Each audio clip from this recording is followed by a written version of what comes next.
মনে করেন আপনি ইংরেজিতে কিছুই পারেন না, এরকম অবস্থা আছে না? আপনারা মনে করেন ইংরেজি কিছুই পারেন না, একবারে লেভেল 00। একটা শিশু বাচ্চা যখন স্কুলে যায়, শিশু আনে, তখন কি সে কিছু জানে? তখন তার লেভেলটা থাকে কি 0 না, একবারে 00 লেভেলে থাকে। কোথায় থাকে? 00 লেভেলে। তাইলে আপনারা মনে করেন আপনারা ইংরেজি কিছুই পারেন না, একবারে কিছুই পারেন না, এখান থেকে আমাদের পড়াটা শুরু, রিভিশনটা। আমার কথা কি বুঝছেন? আচ্ছা, তাইলে প্রথম হবে কি? Language, LNGUAGE, language. আচ্ছা, ল্যাঙ্গুয়েজ বা ভাষা কাকে বলে সেটা আমাদের শিখতে হবে। ল্যাঙ্গুয়েজ বা ভাষা কাকে বলে সেটা আমাদের শিখতে হবে। এখন ভাষা কাকে বলে সুন্দর করে কে কইতে পারবা? এখানে পারবা? সাব্বির বলো তো। গুড। আমরা যাহা বলে মনের ভাব প্রকাশ করি তাই হচ্ছে ভাষা। সংজ্ঞা কিন্তু হইছে। এখন বুবা মানুষ আছে না, যাদের জবান কথা বলতে পারে না, তাহলে ওরা কিভাবে মনের ভাব প্রকাশ করে? ওরা তো সাউন্ডই ভালো করে বলতে পারে না, তারা কিভাবে মনের ভাব প্রকাশ করে? ইঙ্গিত, ইশারা, সাউন্ড, অঙ্গভঙ্গি দ্বারা যদি কোনো মনের ভাব প্রকাশ করতে পারে সেটাও ভাষা। আমাকে যদি কেউ বলে আসেন একটু কিছু খেয়ে যান, তখন আমি যদি মুখ দিয়ে কথা না বলতে পারি তখন কি বলবো? আমি কল্লা দিয়ে বলবো ইয়েস অথবা না। ও আমার ইশারার মাধ্যমে একটা সম্মতি দিব, আবার ওই ইশারার মাধ্যমে আবার একটা আমি খাবো না, এটা একটা সম্মতি দিব। সেটাই তো কথা। তাইলে যাহা বলে মনের ভাব প্রকাশ করি, অথবা আকার, ইঙ্গিত, ইশারা বা বিভিন্ন শব্দ দ্বারা যদি মনের ভাব প্রকাশ করি সেটাই হচ্ছে কি? ল্যাঙ্গুয়েজ অথবা ভাষা। বসেন। এখন এরপরে যে টপিকটা হচ্ছে কি? ইংলিশ ল্যাঙ্গুয়েজ বা ইংলিশ ল্যাঙ্গুয়েজ কাকে বলে? এরপরে টপিকটা কি? ENGLISH, English language. আচ্ছা, ইংরেজি ভাষা কাকে বলে? ইংরেজি ভাষা কাকে বলে? আমাকে 5-7 মিনিট দেন, ক্লাসটা শেষ হয়ে যাবে। তাহলে ইংলিশ ল্যাঙ্গুয়েজ কাকে বলে? ইংরেজগণ যাহা বলে মনের ভাব প্রকাশ করে তাই হচ্ছে কি? ইংরেজি ভাষা। যেসব লেটার বা সাউন্ড দ্বারা বা যেসব অঙ্গভঙ্গি দ্বারা, আকার, ইঙ্গিত, ইশারা দ্বারা বা ওয়ার্ড দ্বারা ইংরেজগণ মনের ভাব প্রকাশ করে তাই হচ্ছে ইংরেজি ভাষা বা ইংলিশ ল্যাঙ্গুয়েজ। আচ্ছা, আমরা যদি কষ্ট পাই আমরা কই না আমি দুঃখিত? কিন্তু একজন ইংরেজ মানুষ যদি বলে আমি দুঃখিত, আর একজন ইংরেজ মানুষ কি বুঝবে? অবশ্যই বুঝবে না, তারা বলবে কি? সরি। এরকমই তো বিষয়টা। তাহলে ইংরেজগণ যেসব সাউন্ড দ্বারা, যেসব ওয়ার্ড দ্বারা একে অন্যের মধ্যে মনের ভাব প্রকাশ করতে পারে তাই হচ্ছে কি? English language. English language. তো আমরা তো ইংরেজি ভাষায় শিখবো। আমরা কি শিখবো? ইংরেজি ভাষা। না আর কোনো ভাষা শিখবো? আমাদের কাজ হচ্ছে কি? ইংরেজি ভাষা শিখা। তাইলে এর পরেরটা হচ্ছে কি? English grammar. আসল কথাটা হচ্ছে আগে গ্রামারের সংজ্ঞাটা আগে বুঝি। আগে গ্রামারের সংজ্ঞাটা বুঝি, তারপরে আমরা GRA গ্রামার। আচ্ছা, আমি কিন্তু 00 লেভেল থেকে পড়াইতেছি, এগুলো আপনারা অনেকেরই জানাও থাকতে পারে। তাহলে গ্রামার, গ্রামার কাকে বলে? যেসব নিয়ম কানুন শিখলে, যেসব নিয়ম কানুন শিখলে ভাষা শুদ্ধ রূপে বলতে এবং লিখতে এবং পড়তে পারা যায় তাই হচ্ছে কি? গ্রামার। যেসব নিয়ম কানুন শিখলে ভাষা শুদ্ধ রূপে বলতে, লিখতে, পড়তে পারা যায় তাই হচ্ছে কি? গ্রামার। গ্রামারের সংজ্ঞাটা হইল যেসব নিয়ম কানুন শিখলে ভাষা শুদ্ধ রূপে বলতে এবং লিখতে পারা যায় তাই হচ্ছে কি? গ্রামার। তাই হচ্ছে কি? গ্রামার। এখন হচ্ছে ইংলিশ গ্রামার কাকে বলে? ENGLIGRAMM।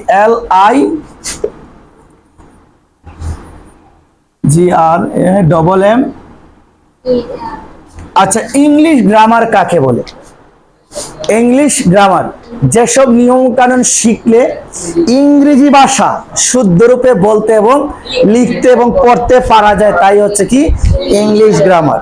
এখন বাংলা গ্রামার কাকে বলে? যেসব নিয়ম কানুন শিখলে বাংলা ভাষা শুদ্ধ রূপে বলতে এবং লিখতে পড়তে পারা যায় তাই হচ্ছে কি বাংলা গ্রামার। ঠিক আছে, তাইলে পরীক্ষাতে যদি আসে যে ইংলিশ গ্রামার কাকে বলে, তাহলে আমরা কি বলবো? যেসব নিয়ম কানুন শিখলে ইংরেজি ভাষা শুদ্ধরূপে বলতে লিখতে এবং পড়তে পারা যায় তাই হচ্ছে কি। আচ্ছা, আপনারা এখানে কিন্তু অনেক ক্লাসের স্টুডেন্ট আছেন, কেউ এসএসসির ভিতরে আছেন, কেউ এসএসসি কমপ্লিট, কেউ ইন্টার, কেউ অনার্স, কেউ মাস্টার্স, অনেকের আবার পড়াশোনাও শেষ। এখানে বিষয়টা হচ্ছে আমরা কিন্তু লেভেল 00 থেকে পড়াইতেছি। এই বিষয়গুলো ভালো করে যে আপনারা জানেন, আশা করি আপনাদের বাসা বাড়িতে বা নিজের ঘরে এই ছোট ভাই বোন আছে, এদেরকে আপনারা শিখাইতে পারবেন। আপনারাই তো আগামী প্রজন্ম চাকরিতে যাবেন, এগুলোই তো আপনারা শিখাই দিবেন। তাহলে আপনারা ভালো করে এগুলো একটু আয়ত্ত করলে ভালো হবে। আচ্ছা, তারপরে কি লেটার কাকে বলে? তারপরে কি লেটার, LETTER। লেটার অর্থ কি? বর্ণ বা অক্ষর। লেটার অর্থ বর্ণ বা অক্ষর। এখন লেটার বা বর্ণ বা অক্ষর কাকে বলে এটা আমাদের জানতে হবে। লেটার বা বর্ণ কাকে বলে এই সংজ্ঞাটা কে কইতে পারবে সুন্দর করে বলেন? যে কোনো একজনের লেটার বা বর্ণ কাকে বলে একটু বলেন, দাঁড়াই একটু সুন্দর করে বলেন। আচ্ছা, ইংলিশ ল্যাঙ্গুয়েজে ব্যবহৃত 26টি প্রতীককে বলা হয় কি লেটার বা বর্ণ। তাইলে ইংরেজি লিখতে পড়তে আমরা যে চিহ্নগুলা পাই, কয়টা পাই?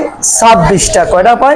26টি। এই 26টি চিহ্নটাকে প্রতীককে বলা হয় কি লেটার বা বর্ণ। বসেন সাবজেক্ট। তারপরে টপিকটা কি? অ্যালফাবেট কাকে বলে? অ্যালফাবেট অর্থ কি? বর্ণমালা। অ্যালফাবেট অর্থ কি? বর্ণমালা। তাইলে অ্যালফাবেট অর্থ কি? বর্ণমালা। বর্ণমালা।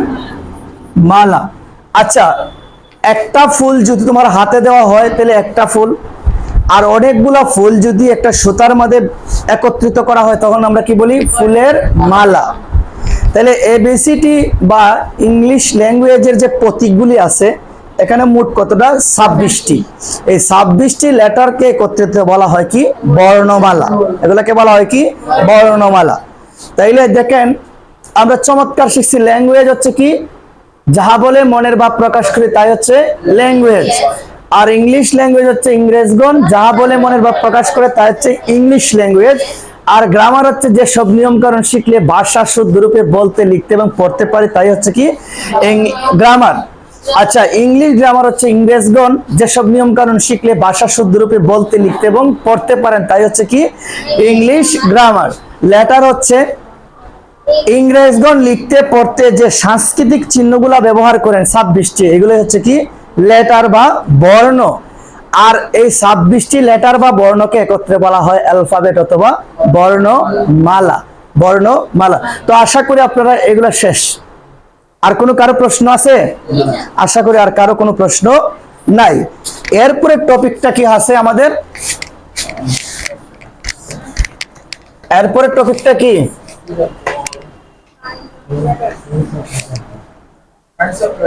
Kinds of letter. Kinds of letter. Kinds of letters. এই বর্ণের প্রকারভেদ। বর্ণের কত প্রকার? 2 প্রকার। লেটার কত প্রকার? 2 প্রকার। কি কি? একটা হচ্ছে স্মল লেটার আর একটা হচ্ছে ক্যাপিটাল লেটার। একটা হচ্ছে স্মল লেটার আর একটা হচ্ছে ক্যাপিটাল লেটার। কথা বলবেন কথা। আমাদের কিন্তু এটা ল্যাঙ্গুয়েজ ক্লাস। ল্যাঙ্গুয়েজ ক্লাস মানে হচ্ছে ভাষা শিখার ক্লাস। ভাষা শিখার ক্লাসে যদি আপনারা কথা না বলেন আপনারা পিছিয়ে পড়ে যাবেন। কারণ এখানে স্পোকেন ইংলিশ মানে কি? আপনি ইংরেজিতে কথা শিখবেন। স্পোকেন ইংলিশ মানে কি? আপনি ইংরেজিতে কথা শিখবেন। ঠিক আছে? তাইলে মানে লেটার কত প্রকার? 2 প্রকার। লেটার কত প্রকার? 2 প্রকার। এক নাম্বার হচ্ছে কি, নাদিয়া বলেন এক নাম্বার কি? Small letter. স্মল, আটটা হচ্ছে কি ক্যাপিটাল লেটার।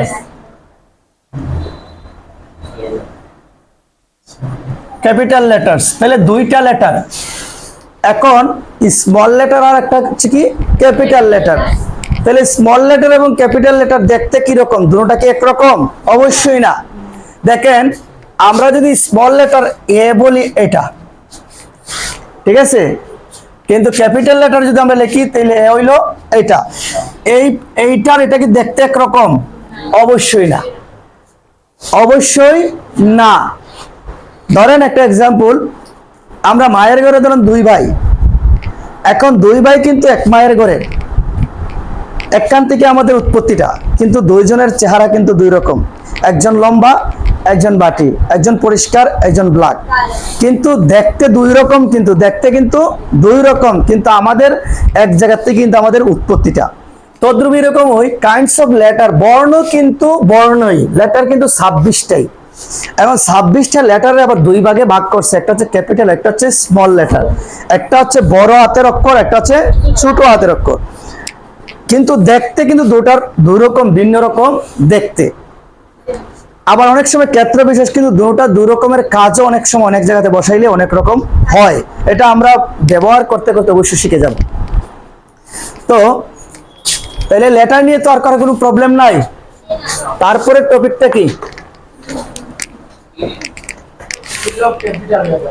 কি? Use of capital letter. তাইলে use of, uses of capital letters, কিভাবে আমরা বড় হাতের অক্ষর ব্যবহার করব একটু আমি বলেছিলাম। তাইলে কোন একটি সেন্টেন্সের শুরুতে আমরা কি লিখব? ক্যাপিটাল লেটার লিখব।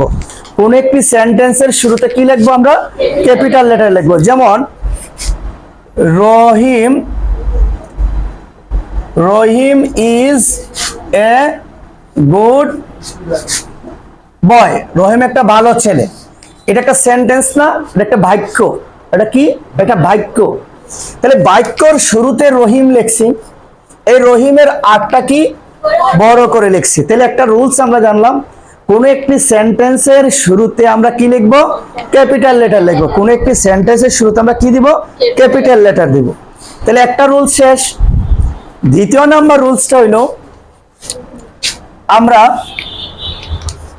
নাউন সবসময় কি হয়? ক্যাপিটাল লেটার হয়। নাউন অথবা প্রনাউন কি হয়? ক্যাপিটাল লেটার হয়। যেমন I am STUDENT, I M a student, আমি একজন ছাত্র। বা তুমি কইলে আই এম এ স্টুডেন্ট, আমি একজন ছাত্র। এই যে আইটা হচ্ছে কি? প্রনাউন। আইটা হচ্ছে কি? প্রনাউন। প্রনাউন সবসময় কি হয়? Capital letter. এখন সেন্টেন্সের ভিতরেই হোক আর সেন্টেন্সের শুরুতেই হোক, প্রনাউন সবসময় কি হয়? ক্যাপিটাল লেটার হয়। এগুলো কিন্তু আপনাদের IELTS পরীক্ষার সময় অনেক সময় কাজে লাগতে পারে, রিটেনে। কারণটা হচ্ছে কি, কোন একটি সেন্টেন্সের ভিতরে যদি খুদার নাম, প্রদত্ত আল্লাহ এবং সৃষ্টিকর্তার নাম এরকম কিছু থাকে, তাহলে অক্ষরগুলা কি হয়? ক্যাপিটাল লেটার হয়। কি হয়? ক্যাপিটাল লেটার হয়। আচ্ছা, কোন একটি উপাধি যদি থাকে, যেমন আকবর, সম্রাট, শেখ, এরকম থাকে না উপাধি? এখন সেন্টেন্সের শুরুতেই হোক আর সেন্টেন্সের ভিতরেই হোক, অক্ষরগুলা কি হবে? ক্যাপিটাল লেটার হবে। কবিতা, কোন একটি কবিতা লিখছেন আপনি, কবিতার লাইনের প্রথম অক্ষর কিন্তু সবসময় ক্যাপিটাল লেটার হয়। কবিতা লেখার লাইনের প্রথম অক্ষর সবসময় কি হয়? ক্যাপিটাল লেটার হয়। উদ্ধৃতি চিহ্ন, এই যে আমরা ইনভার্টেড কমা দিয়া লিখি না, এরকম এরকম আমরা লিখি না, এরকম আমরা লিখি না, এরকম। এই যে ইনভার্টেড কমা, প্রথম অক্ষরটা কি হয়? ক্যাপিটাল লেটার হয়। তো আশা করি আপনারা বুঝে যাবেন। তারপর আর কি আছে?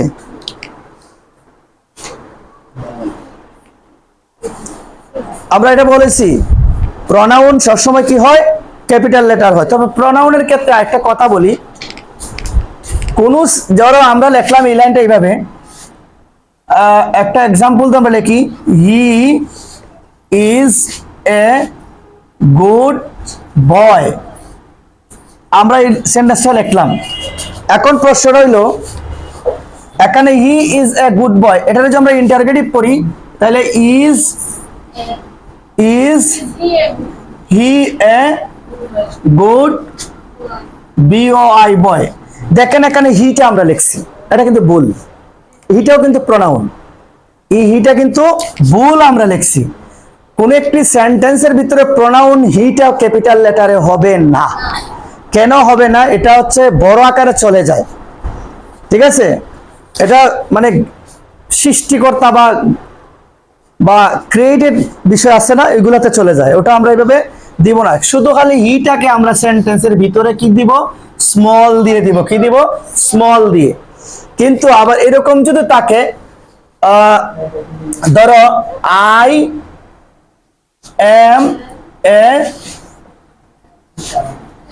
এম এ টিচার, আমি একজন শিক্ষক। এখন এটারে যদি আমরা কি করি? ইন্টারগেটিভ করি, দেখেন কি হবে? M I A teacher. এই যে আইটা কিন্তু বড়, আইটা কিন্তু এখানে প্রোনাউন। এই প্রোনাউন আইটা কিন্তু ক্যাপিটাল সেন্টেন্সের ভিতরে লিখতে হয়। বিষয়টা একটু ক্লিয়ার রাখবেন, এখানে অনেকেই ভুল করে, ছোট আই দিয়ে একটা হবে না। তাইলে দেখেন আমরা ইউজ অফ ক্যাপিটাল লেটার্স, বড় হাতের এবিসিডি গুলা আমরা কোথায় কোথায় ব্যবহার করব। একটা হচ্ছে সেন্টেন্সের শুরুতে, একটা হচ্ছে কি কোনো নামের ক্ষেত্রে ক্যাপিটাল লেটার হয় প্রথম অক্ষর। কোনো উপাধি পদবি, যেমন এমআর, মিস্টার, মোহাম্মদ, আকবর, শেখ, এগুলা নামের প্রথম অক্ষর কি হবে? ক্যাপিটাল হবে। কি হবে? ক্যাপিটাল। কোন কবিতার লাইনের প্রথম অক্ষর কি হবে? ক্যাপিটাল হবে। ক্লিয়ার? তারপরে কি আপনার উদ্ধৃতি চিহ্নের ভিতরের অক্ষরটা কি হবে? ক্যাপিটাল হবে। কোন কোন গ্রন্থ, যেমন কোরআন, গীতা, বাইবেল, এরকম নাম আছে না গ্রন্থের, এইগুলা নামের প্রথম অক্ষর কি হবে? ক্যাপিটাল হবে। আচ্ছা, তারপরে কি প্রপার নাউন? প্রপার নাউন সবসময় কি হয়? ক্যাপিটাল লেটার হয়। কি হয়? কি? তো যাও, চলে যাও, অসুবিধা কে? আচ্ছা, জানাই দিব পরে। আচ্ছা, তাহলে ইউজ অফ ক্যাপিটাল লেটার তো শেষ। ইউজ অফ ক্যাপিটাল লেটার শেষ। আচ্ছা, কারো কোনো আর প্রশ্ন আছে? আচ্ছা, তারপরে টপিকটা কি?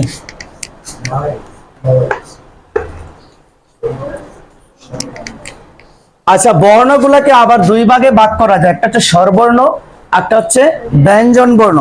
একটা হচ্ছে বাওয়েল, একটা হচ্ছে কি কনসোনেন্ট। একটা হচ্ছে বাওয়েল, একটা হচ্ছে কি কনসোনেন্ট। তাইলে কনসোনেন্ট কনসোনেন্ট হইলো কয়টা? 21টা। কনসোনেন্ট কয়টা?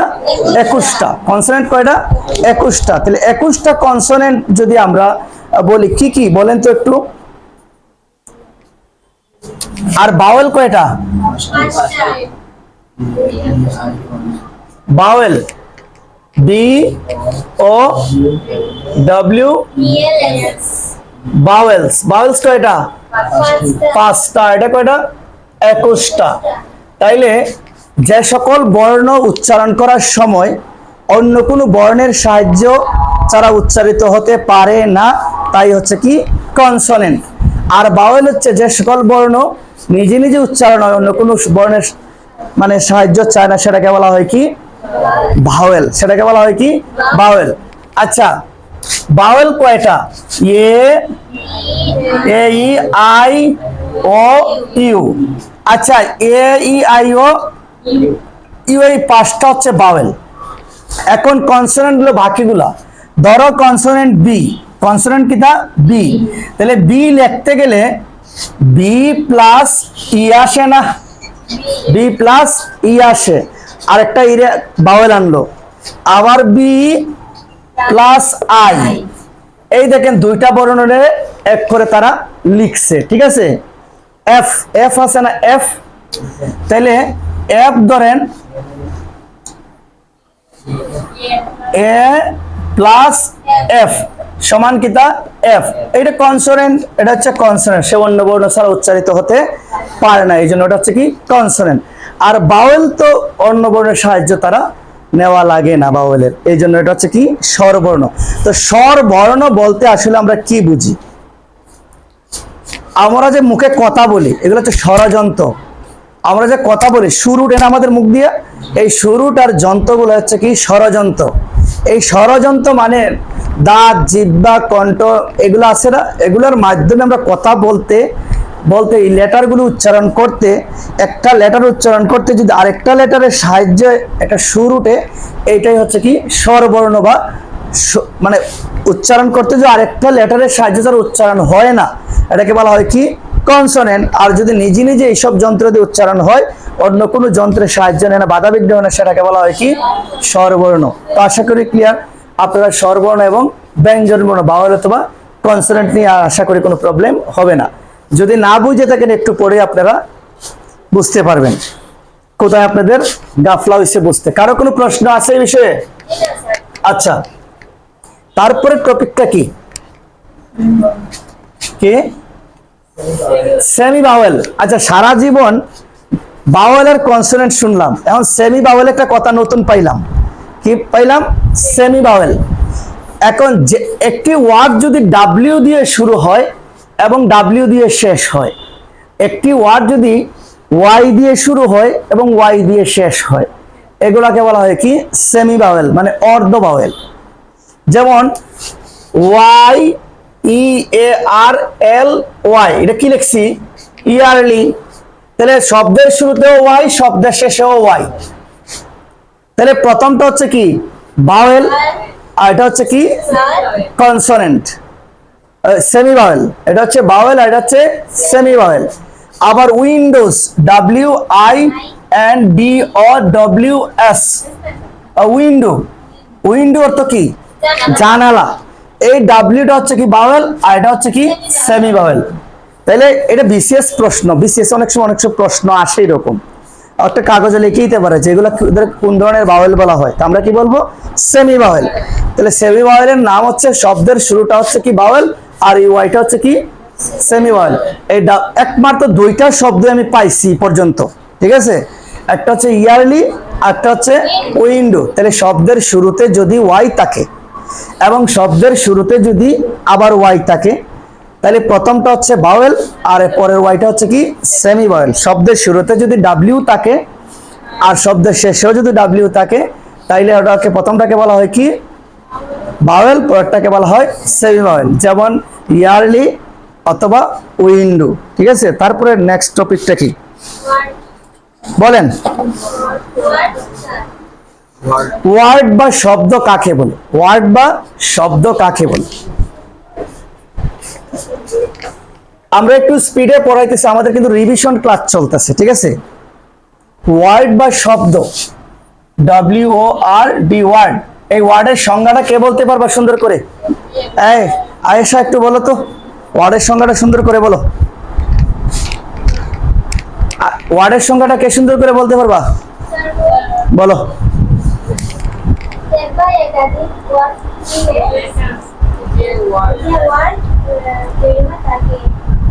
আচ্ছা, আমরা একটু পরিষ্কার করি।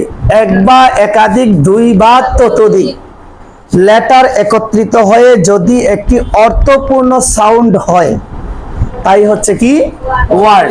তাই হচ্ছে কি ওয়ার্ড। আচ্ছা বসেন, ধরো এখানে এম লিখলাম, এটা একটা লেটার, এখানে একটা এ দিলাম, তাহলে কি হইলো? এম এ, মা। মা বলতে আমরা বুঝি কি আমাদের ঘরের যিনি আমাকে লালন পালন করেন বা আমাকে যিনি জন্ম দিয়েছেন, তিনি তো আমাদের মা। তাহলে এই দুইটা ওয়ার্ডেই তো একটা অর্থ প্রকাশ করে শব্দটায়।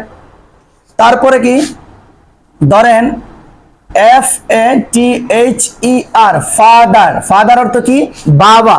তাহলে এখানে দেখেন একটা, দুইটা, তিনটা, চারটা, পাঁচটা, ছয়টা লেটার একত্রিত একটা অর্থপূর্ণ শব্দ হয়েছে, এটা একটা ওয়ার্ড। তাইলে দেখেন Bangladesh, B A N G L L Bangla D E S H, Bangladesh. এখানে দেখেন কতটা ওয়ার্ড, একের অধিক না? দেখেন 1 2 3 4 5 6 7 8 9 10 11 এরকম। তাহলে একাধিক ওয়ার্ড না মিলে একত্রিত হয়ে যে একটা অর্থপূর্ণ সাউন্ড হয় সেটা হচ্ছে কি ওয়ার্ড বা শব্দ, ওয়ার্ড বা শব্দ। তাইলে আমরা ওয়ার্ড শিখলাম, তারপরে কি আছে, কি আছে, সিলেবল কাকে বলে, গুরুত্বপূর্ণ একটা টপিক সিলেবল। তাহলে সিলেবল বানানটা করেন তো একটু, SYLLABLE, সিলেবল। সিলেবলের অর্থটা কি? সিলেবলের অর্থ হচ্ছে শব্দাংশ, শব্দাংশ। সিলেবলের অর্থ কি? শব্দাংশ। তাইলে শব্দাংশ, এই শব্দাংশটারে বালা করে একটু ভাঙেন। শব্দের ভিতরে যতটুকু অংশ আছে, যতটা অংশ আছে সেটাকে বলা হয় কি শব্দাংশ। ইংরেজিতে বলা হয় কি সিলেবল, ইংরেজিতে বলা হয় কি সিলেবল। ক্লিয়ার? একটি ওয়ার্ডের ভিতরে যতটুকু পার্ট আছে, অংশ আছে, এগুলাকে বলা হয় কি সিলেবল। এখন প্রথম যে ওয়ার্ডটা হচ্ছে কি সিলেবল, কিন্তু আবার কয় প্রকার? সিলেবল কিন্তু কয় প্রকার? 4 প্রকার। সিলেবল কত প্রকার? 4 প্রকার। কি কি? মনো, ড্রাই, ট্রাই, পলি। মনো, ড্রাই, ট্রাই, পলি।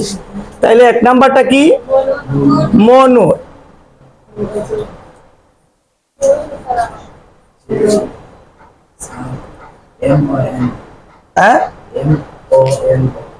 মনোসিলেবল। তারপরে কি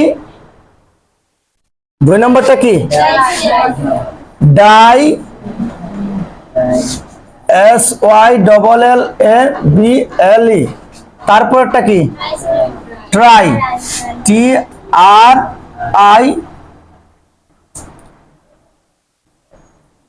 তারপরটা কি? পলি।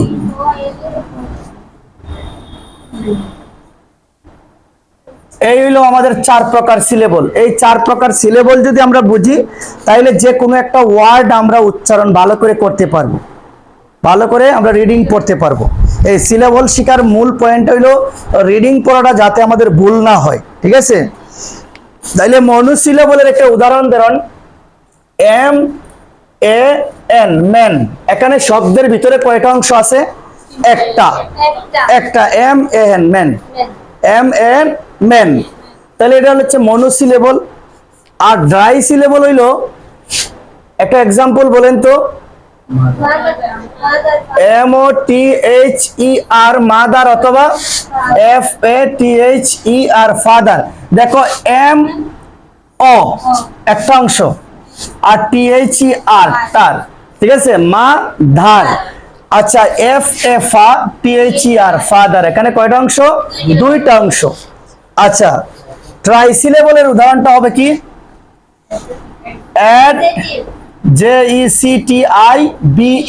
দেখো অ্যাডজেক্টিভ, অ্যাডজেক্টিভ। তাহলে এখানে কয়টা? 3টা। তারপরে কি? পলিসিলেবল। তারপরে কি? পলিসিলেবল। এখানে কি হবে উদাহরণটা?